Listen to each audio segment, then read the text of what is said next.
says a lot that coffin making is a booming business in many countries in Africa. In those hardest hit by AIDS, some communities see several funerals a week. The pandemic continues claiming more lives each week than the number of Americans killed in the entire Vietnam War. In this community in Zambia, the battle against AIDS is being fought by individuals, like Seti Mwanza. She may not look like a soldier, but Seti and others like her are making a huge difference in what once seemed an unwinnable war against AIDS. Seti is a community caregiver, armed with compassion in her heart and a caregiver kit in her hands, full of the things she needs to help her neighbors who are suffering as a result of AIDS. Seti cares for Verinas Banda, Vere, several times a week. The contents of the caregiver kit allow her to keep Vere clean and comfortable to lessen the chance of a dangerous infection. Seti visits Vere to help with the basic care she can no longer manage herself, and to be sure her 2-month-old baby, named Innocent, is cared for too.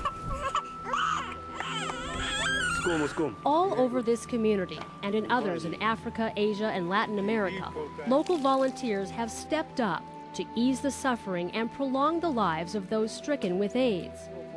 They're able to do it effectively because someone in America cares enough to help. If we didn't all do it, who would? Churches put together caregiver kits, filling them with needed supplies. From your hands to theirs, you can equip and support those on the front lines. I get encouraged to hear that there are people in America who also have love and compassion for those who are sick. So I get encouraged so that I can as well help the sick. There is cotton in the kit.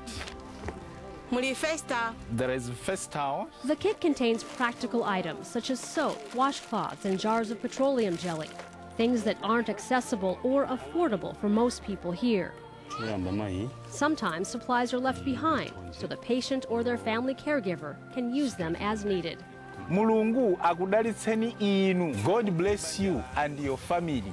His power and love will bring hope and peace. Each kit also includes a handwritten note of encouragement, a treasure. And these words, they give me strength and blessings. Those on the front lines of this war will continue to fight. Day and night, they'll bring physical and spiritual comfort to those who need it most. These are the Davids, standing up to the Goliath of AIDS, mere individuals. But thanks to you, they'll know they are not alone.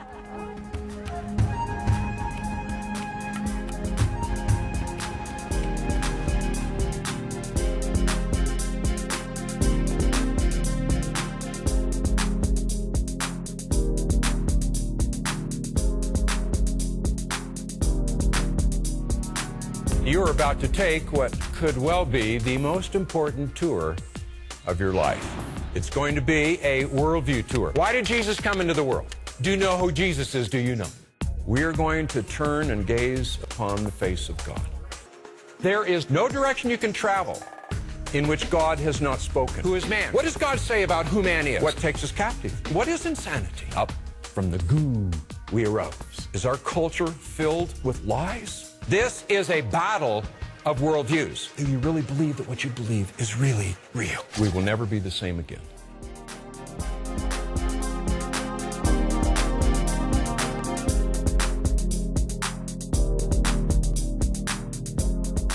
Hey folks, I'm Dave Ramsey, and I wanted to make sure you know that regardless of what's going on in your personal finances or in the economy, you can find hope by learning God's ways of handling money.